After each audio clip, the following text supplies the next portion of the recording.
tayambalanga kya musajja so n'omusajja tayambalanga kyambalo kya mukazi. Kati wulira bagambye ki kyambalo, kati abantu bakinterpretinga nti mpale. Omukazi ali wano nga toli mu mpale wanike mukono gwo.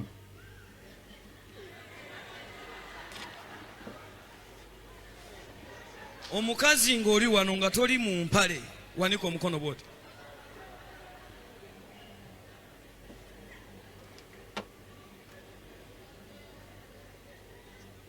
Nkiddamu ogwokubiri, omukazi ng'oli wano nga toli mu mpale wanike omukono bwoti. Kati wulira, kitegeeza waliyo empale ez'ekikazi n'empale ez'ekisajja. Wano tebagambye empale, bagambye eki kyambalo. Ntandika okusemberera okutegerekeka. Kati waliyo n'empale nga za kikazi n'empale nga za kisajja. Era emabegaawo tewannayita mwezi nagenda nenetulinkiriza nga nnyingidde ekibuga nengulira abaana bange empale. Nagula dazini namba bonna nembaleetera. Mukyala wange olwazituusa naŋŋamba naye yadde oguza empale mulimu ez'abasajja ate bano abamu bawala. Kati abawala tobaleetedde. Ngeri omuwala bw'ayambala ey'ekisajja olabira ddala nga kafiga ka kisajja.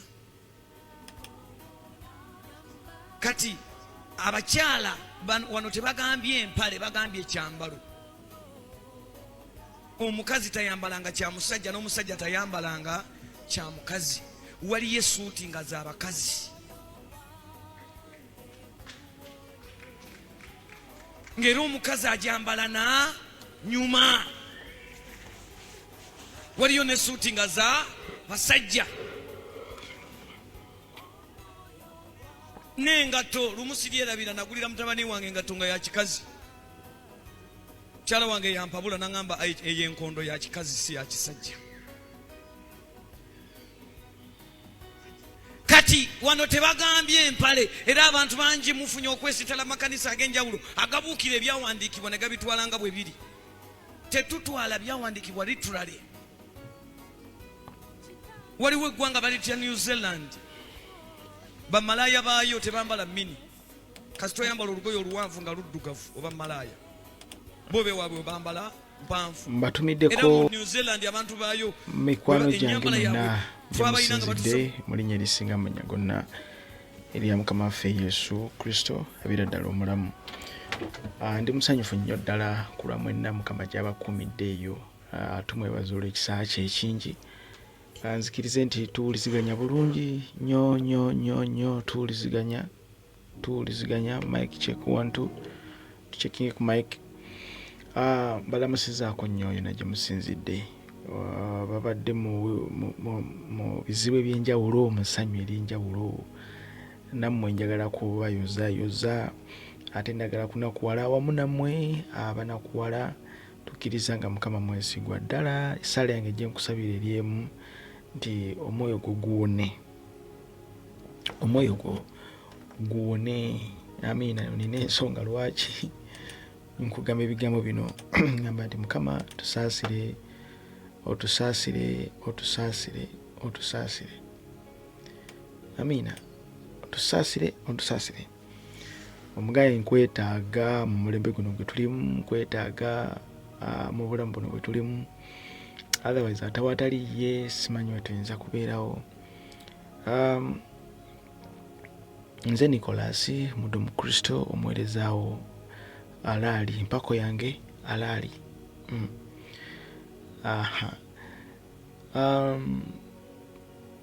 Waliwo abooluganda abantaaginze mu vidiyo eya Muzeeyi Ntume ku nsonga y'empale.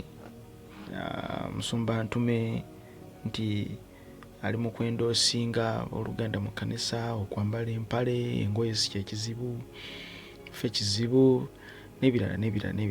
Njiri ye nagiwuliriza nenginoonya nenziramu nempuliriza clips endala. Njala okubagamba ebigambo bino nti ekizibu kye tulina olwaleero mu mubiri gwa Kristo, ebimu ku bizibu bye tulina kye tuyita spiritualism. spiritualism eyo egenda kuleetera obuzibu. Spiritualism kwe kubeera nti nno buli kintu tufuuka bannalwoyo oba nkite omuntu nga nalwoyo. Nkitwale bwe nti oba kinaavaayo nalwoyo nalwoyo yasanga emmese ng'eyita mu kkubo bwete egenda byayo. Enkeera nagenda mu dry ya nnaku 5. Enkeera nagenda mu dry ya nnaku 5. Nalwoyo ye bw'ati bw'abeera.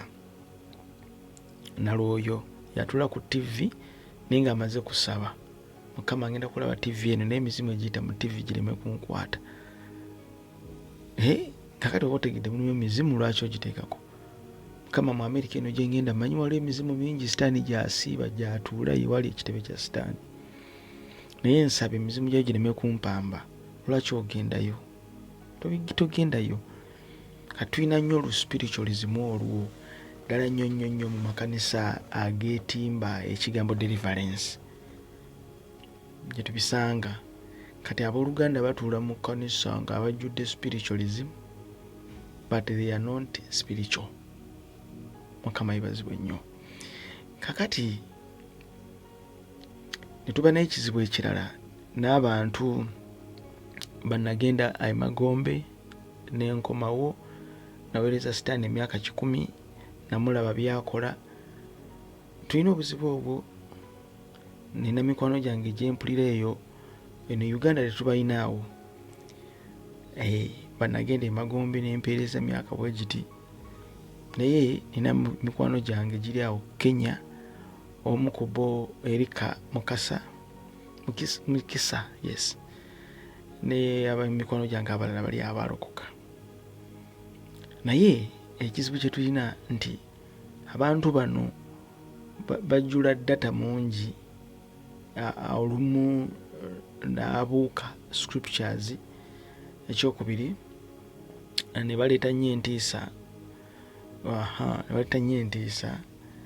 Balaba bye baalaba ne bituuka ne biggwayo ne bagattako ebirala.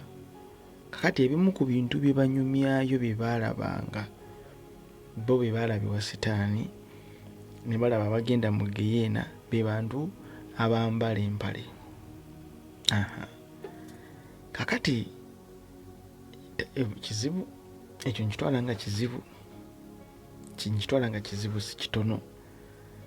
Era ne bakakasa nti okusinziira ku kyawandiikibwa ekiri mu kyamateeka olwokubiri 22:5 Katonda agaana empale n'asimba awo omutwe gwe.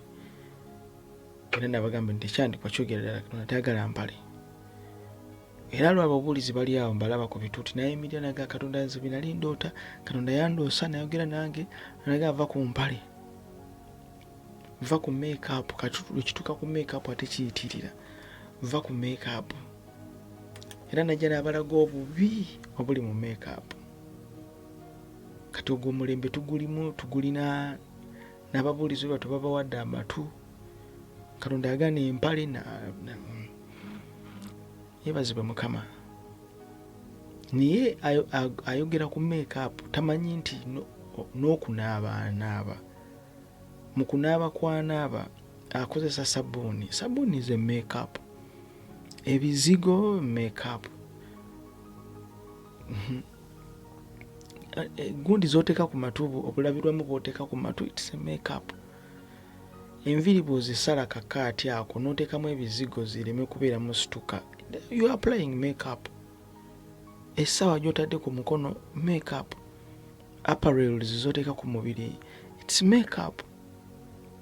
Naye kakati bagenda ne bakituuza ewantu nti omuntu eyeesize lipstick oyo agenda Magombe, omuntu eyekubye baking powder mu maaso oyo agenda Magombe, agundi manga kopagaalo agenda Magombe, omuntu eyekubye powder oyo agenda Magombe. Kugamba bo ne babeera ne basiiwuka busiiwuzi.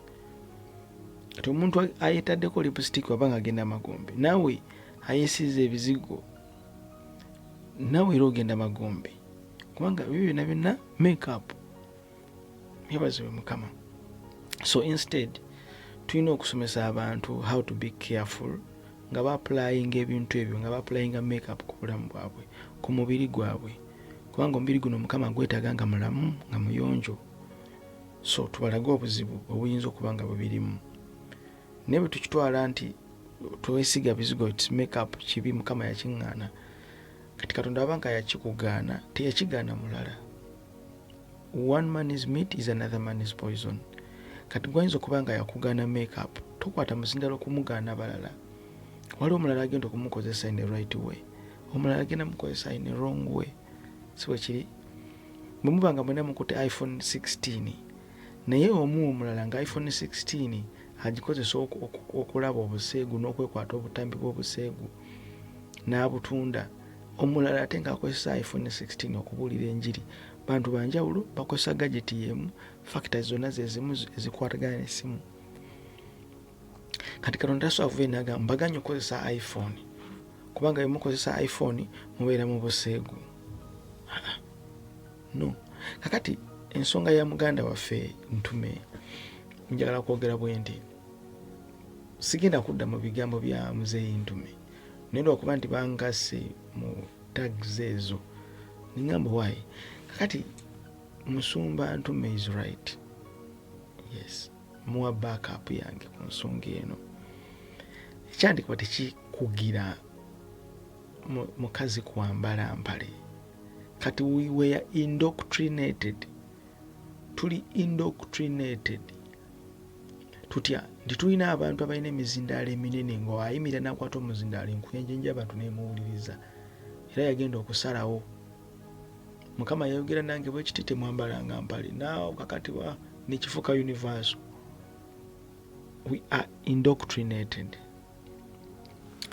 Olunyiriri lwa Bayibuli luwogera lugamba bwe luti ekyamateeka olwokubiri 22 olunyi olwokutaano, omukazi tayambalanga kya musajja so n'omusajja tayambalanga kyambalo kya mukazi, kubanga buli akola ebyo bwa muzizo eri Mukama Katonda wo. Kubanga buli akola ekyo bwa muzizo maaso ga Mukama Katonda wo. Kakati njagala olunyiriri olw'11. Olunyiriri olw'11 lunyumira lugamba toyambalanga lugoye olugatta ebibiri, ebyoya n'esse ga mwenge wamu. Amina, Mukama yebazibwe nnyo. Now, toyambalanga garments of diverse sorts oba eza wool ne linen. Wool ne linen byanjawulo. Mukama yebazibwe nnyo. Wool ne linen byanjawulo. Wool kyavala kita ebyoya n'esse ga mwenge wamu. Kati Oluganda lwone luyite eyo terusobola kunnyonnyola bigambo bino, but wool ne linen bintu ebikozesebwa oba products oba nkiteki ebintu ebikozesebwa nga onalaba cotton, pamba nti akozesebwa okukola engoye. Kakati olunyiriri bo ennyambala yaabwe tebasobola kugatta cotton ne linen ne bakolamu linen lugoye lulala nnyo. So matiri ekola linen endala ne matiri ekola olugoye lwa bulijjo olulala. Kyova olaba nti linen kizibu okusanga abantu nga linen ngoye kitundu ku bulamu bwabwe ez'ekika kya linen za bbeeyi. Tuli ffenna. Kakati ye Katonda mu kukola ebintu bino yava dda nga ajja ayawula n'agamba nti wano wabeewo olukalu wabeerewo ennyanja, neruba enkya wano olukalu wano nnyanja, yajja ayawula. Kakati Isirayiri edda bwe tutunuulira olunyiriri luno lwetulabye mu 5 kyamateeka 22:5 njala tugende mpola. Gamba nti omukazi tayambalanga kya musajja so n'omusajja tayambalanga kyambalo kya mukazi. Kakati ffe tubeere tulina obuzibu buli bumu nti bo we baagenda emagombe ne balaba ebya sitaani ne balaba byabakozesezza ebigambo bino biyitirira obungi.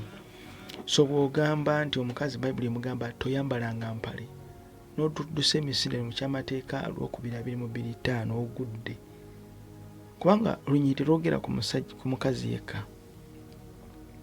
olunyiriri lwogera ne ku musajja. Kakati ekyambalo teboogera mpale, no, it's apparel. Apparel ngoye nga bunagamba nti it's a general term, ngoye, apparels. Mukama yebazibwe nnyo omulungi omwagalwa. Kakati edda abantu bano mu Isirayiri baalina kalica etwaliramu ebyokwambala, nti nga wano waffe mu Buganda tulinawo ebyokwambala ebiri mu buwangwa. Kakati Bayibuli eno tuba tugisoma tugyegendereze nti mulimu ebintu ebimu nga biri concerned ku Isirayiri yeka ne kalica yayo nga yo, mwagale mugaane, Isirayiri yo nga yo ne kalica yayo. Isirayiri ne kalica yayo. Kakati bw'okikwata n'okigeneralizinga olina okwegendereza mu mbeera gy'okyogereramu. Edda mu biseera ebyo waliwo kye bayitanga transvestism. Kiyite transvestism mwe muli ekigambo, muva ekigambo nga transgender ndowooza mukimanyi. Transgender ndowooza mukitegeera, omusajja alina ebitundu eby'omukazi, omusajja alina ebitundu eby'omukazi, omukazi alina ebitundu eby'omusajja, transgender. Kakati edda Katonda bingiti nti mu kutonda kw'ensi yajja ayawula kino kiwe bwe kiti, kino kiwe bwe kiti, n'ayawula kino n'ayawula kino. Ne mu kutonda omukazi n'omusajja yayawula. Lubereberye 1:26 ndowooza, Lubereberye 1:26 Bayibuli osomesa obweti nti Katonda n'ayogera nti tukole omuntu mu ngeri yaffe, mu kifaananyi kyaffe, bafugenga eby'omu nnyanja n'ebibuuka waggulu n'ensi yonna na buli kibalula ku nsi. Tukole omuntu mu kifaananyi kyaffe. Amiina. Kati olunyiriri olw'omusanvu lugamba 27, Lubereberye 1:27, Katonda n'atonda omuntu mu ngeri ye. Mu ngeri ya Katonda mwe yatondera omusajja n'omukazi yabatonda. Kati ayawula. Era bw'ojja otunuulira creation work plan ya Katonda yajja ayawula. Kino kibeere bwe kiti, ennyanja ku lukalu, ekizikiza bwe kiro, emisana bubeere bwe buti, yajja ayawula. Kati Katonda teyayagalanga nnyo Isirayiri kubeera ng'eringa egiddi mu bintu ebita wa Mukama kitiibwa. Tuli ffenna. Kakati edda waabeerangawo kye bayitanga transvestism nga bapaganism. Waabeerangawo enkola y'abapaganizi. Bapaganizi bano nga basamirira mu bintu ebifaanaganako bwe bityo, nga bajja ne beewunda ng'abasajja ate nga bakazi, ne bajja ne beewunda ng'abasajja ate nga bakazi, abakazi ne beewunda ng'abasajja ate nga bakazi. Kati kino kyaleeteranga abantu okubuzaabuzibwa, naye ne kireetebwako ekkomo, temukolanga bwe muti, temukolanga bwe muti. Ekyo bakita cross dressing. Katonda yakyawa cross dressing. Cross dressing nti omusajja ayambadde gomesi y'omukazi, nti ate omukazi ayambadde essuuti ey'omusajja. Kati waabeerangawo kye bayitanga cross dressing. So cross dressing eyo Katonda gye yanenya kubanga mwabeererangamu ebikolwa ebitali birungi. Tuli ffenna abampuliriza, because it was a pagan practice. Mu transvestism eno gwampuliriza, transvestism eno mwe muli transgender. Tuli ffenna mpuliriza mukwano gwange. So Katonda ya prohibiting abantu bano okukola ebintu ebifaanaganako bito, Isirayiri specifically, kubanga eyo yewaali enkola eyo,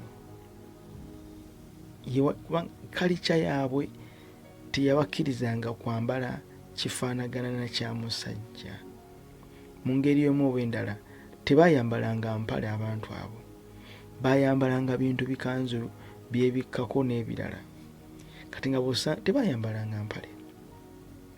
Kati bw'osanga omusajja nga yeebikkiridde ku mutwe yeesibyeko akantu, balina ebintu byebeesiiga muno maaso, obuzaabuzibwa olaba ekizibu ekiwedde emirimu. Tuli ffenna naye baakikolanga nga ekigendererwa kyakyo paganism. So God hates that. Tuli ffenna ensonga, the issue is not mpale.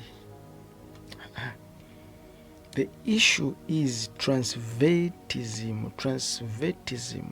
Transvestism kwe kukola ekintu omusajja n'okola ekintu ky'omukazi ky'alina okuba ng'akola. Tukaddemu mu ngeri y'obutonde ne mu mbeera yonna ey'obulamu bwa bulijjo, naye si mpale. Katonda yatugaana empale. Dduka mu kyamateeka olwokubiri 22:25. Nedda mikono gyange si bwe kiri. Nedda. Katonda tayimiriranga n'agamba nti abakazi temwambalanga mpale, no. Wabula ate omutume Pawulo ayogera ku kintu ekitibwa modesty. Timoseewo ekisooka 2:9. Bayibuli esomesa nti bwe batyo ava eri waggulu ku lw'omunaana ng'agamba nti kyenjagala njagala abasajja basabenga mu buli kifo nga bayimusa emikono emitukuvu awatali busungu na mpaka. N'agamba bwe batyo n'abakazi beeyonjenga mu byambalo ebisaana n'okukwatibwa ensonyi n'okwegendereza, si mu kulanganga nviiri ne zaabu oba luulu oba engoye ez'omuwendo omungi, naye nga bwe kisaanira abakazi abeeyita batya Katonda n'ebikolwa ebirungi. So agambye bwe kityo n'abakazi beeyonjenga mu byambalo ebisaana, modesty. Oluzungu lugambye in like manner also that women adorn themselves in modesty apparel. In like manner also.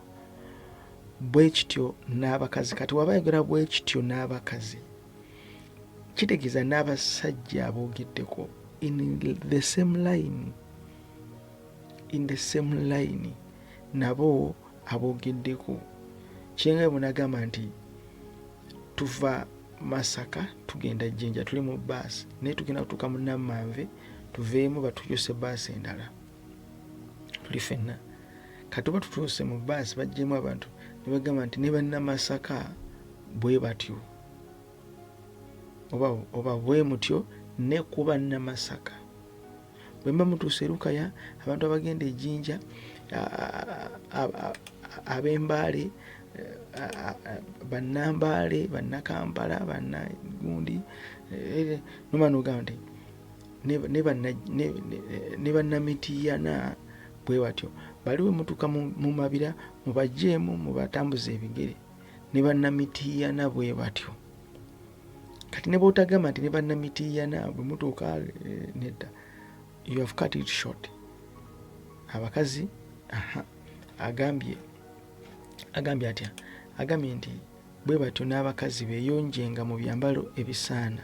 Bwe batyo n'abakazi beeyonjenga mu byambalo ebisaana. Kitegeeza nti n'abasajja nabo olunyino lubakwatako, kubanga baluwadde reference egamba nti bwe batyo n'abakazi. So kitegeeza nti abasajja nabo babagambye mweyonjenga mu byambalo ebisaana, ne modesty. So kati ekikulu kya bino olwaleero kusomesa modesty. Bw'oba oyambadde engoye ennyimpi zigenda kuyisa bwe ziti abantu, yambala oluwanvu. Bw'oba oyambadde empale gezaako okubeera bw'oti, toleetera abantu kwesitalako. Naye issue si ya mpale, si mpale. Katonda tagaananga mpale. Sanga omwana omuwala mu kkanisa ayambadde empale yina alabika yina nga bwe yakula, you know, omukulembeze mu kkanisa muyite mugambe twambala bwe tuti. Bw'oba oyagala kwambala mpale, yambala empale ekuta omubiri. Yambala olugoye olukuwa emirembe. Yambala olugoye olugenda okwambala nga terugenda kuleka baluganda ng'ensingo zikutuka. Tuli ffenna. Yes, yambala olugoye olukuwa emirembe. It's not about mpale. Si mpale. Mpale si bwe buzibu. Nedda. Mpale si bwe buzibu. Kubanga olunyiri luno terwogera ku mpale basibu ne bannyabo. Mutuleke. Abantu temubafuula ki. Simanyi na kumanya. Olina ve n'agamba Mukama ngana earring. Nalafuna ekirooto ng'omukazi ayambadde earring ng'ali mu geye n'emwokya nga earring yakoze ttatu ku mutu ku kutu kwe. Mukama n'angamba earring si nnungi. N'okireeta mu kkanisa n'olemera ku bantu. Muziggyemu kati. Mwena muziggyemu kubanga earring ezo baaziwongayo mu misambwa. Bagambe beegendereze. Earring ze bambala bamale zeetegereza n'okuzisabirako. Tuleme kubeera bannalwoyo. Tuleme kubeera bannalwoyo. Pastor Ntume mu version ye mutuufu ddala 100% mutuufu. Singa bwe kityo bwe kiri nti tubagobe abakazi temwambalanga mpale, okay? Ngunoonyeza olunyiri mu Bayibuli muno nga lugaana okola kyokola. Bonfuna ndoze kiyinzako kugamba. Temwambalanga mpale. Bayibuli egaanye okwambala empale. No, Bayibuli tenabagaana kwambala mpale.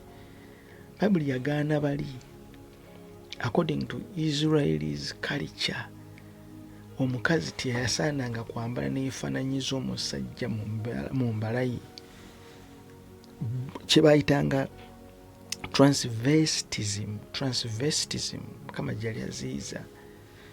Mu transvestism ng'ayagala kuziyiza kye bayita transgender. Isirayiri ereme kwenda kubanga oli wanajja n'ayambala ng'omusajja n'ayambala ng'omukazi wajja kubeera ebintu ebitategeerekeka bulungi nnyo. Mukama yeebazibwe nnyo. Mbaagala nnyo mwenna mu linnya lya Mukama waffe Yesu. Njagala kwebaza Katonda mu byonna. N'akavidiyo ke njagala okubawa wano kannyomedde. Wiiki ewedde, Sunday ewedde, tetumaliriza programu olowooza. Sunday ewedde zalina kusoma mwezi 16 bwe mba seerabidde. Na kusoma mwezi 16 twagala okwebaza Katonda. Twatandika twakola ku ttaka lyaffe twakola kye tuyita declaration and consecration of that land. Kubirako Mukama mu ngalo ez'amaanyi.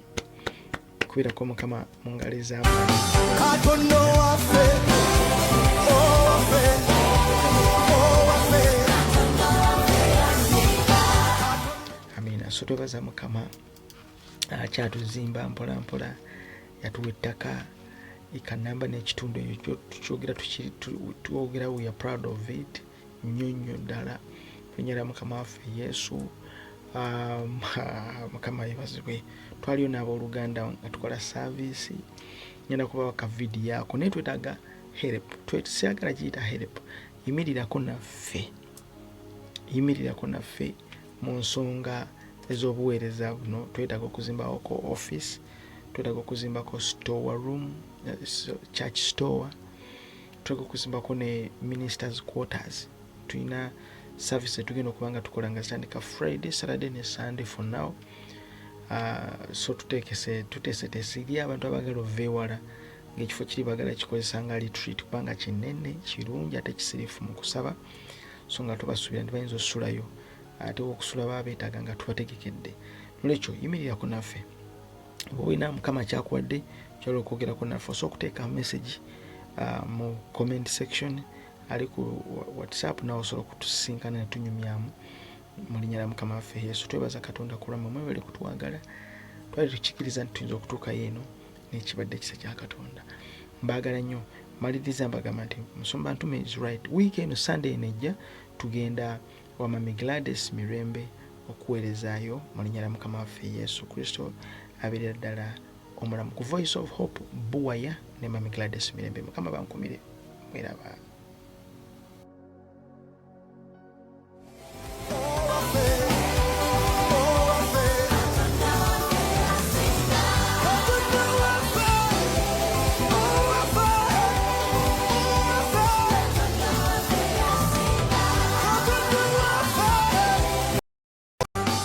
gonna